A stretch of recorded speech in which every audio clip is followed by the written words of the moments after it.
اگر آپ روک کر اللہ سے کہتے ہیں یا رب مجھے اس گناہ سے نکال دے تو یہ ویڈیو آپ کے لیے ہے۔ ڈاکٹر اسرار احمد کی روشنی میں وہ 3 قدم جو انسان کو زنا سے ہمیشہ کے لیے بچا دیتے ہیں۔ زنا سے توبہ کا طریقہ۔ بسم اللہ الرحمن الرحیم۔ میرے عزیز بہنوں اور بھائیوں، انسان جب گناہ میں گرتا ہے تو سب سے پہلے جھوٹ وہ اپنے آپ سے بولتا ہے۔ وہ کہتا ہے بس یہ آخری دفعہ، اس کے بعد چھوڑ دوں گا، لیکن شیطان اسی جھوٹ کے ذریعے اس کو مزید گہرائی میں لے جاتا ہے۔ ایک نوجوان میرے پاس آیا، روتا ہوا کہنے لگا، میں نماز بھی پڑھتا ہوں، میں اپنے ماں باپ کی خدمت کرتا ہوں، ان سے محبت کرتا ہوں، لیکن ایک گناہ نے مجھے جکڑ لیا ہے۔ میں چھوڑنا چاہتا ہوں مگر پھر گر جاتا ہوں۔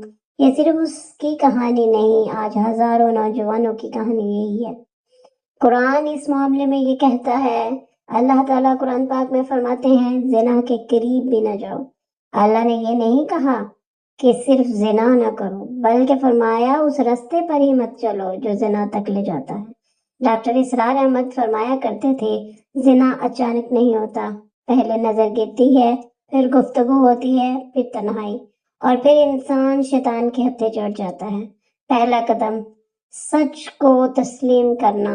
توبہ کا پہلا درجہ یہی ہے کہ بندہ یہ مان لے کہ میں کمزور ہوں، مجھے اللہ کی مدد چاہیے، میں اکیلے نہیں بچ سکتا۔ جب یہ ٹوٹ پھوٹ دل میں آتی ہے تو رحمت کا دروازہ کھلتا ہے۔ دوسرا قدم یہ ہے کہ راستہ بند کرنا، یعنی ڈاکٹر اسرار احمد فرمایا کرتے تھے، گناہ چھوڑنا چاہتے ہو تو گناہ کا اسباب ہی چھوڑ دو۔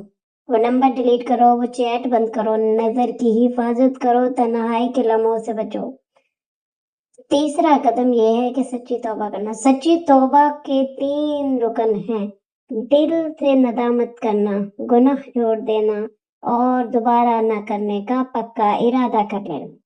اگر بندہ 1000 بار بھی گر جائے لیکن اللہ کی طرف لوٹ آئے تو اللہ کہتا ہے، میں بہت معاف کرنے والا ہوں، میں اپنے بندے سے محبت کرنے والا ہوں۔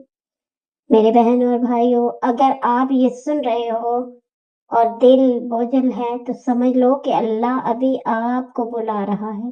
آج ہی فیصلہ کرو، میں اپنی نظر پاک رکھوں گا، حرام تعلق، حرام کام چھوڑ دوں گا، نماز کو مضبوط سہارا بناؤں گا۔ جو اللہ کے لیے چھوڑتا ہے اللہ اس سے بہتر عطا کرتا ہے۔ اللہ ہم سب کو پاک دامنی عطا فرمائے، سچی توبہ نصیب کرے اور اس فتنے سے ہماری حفاظت فرمائے، آمین۔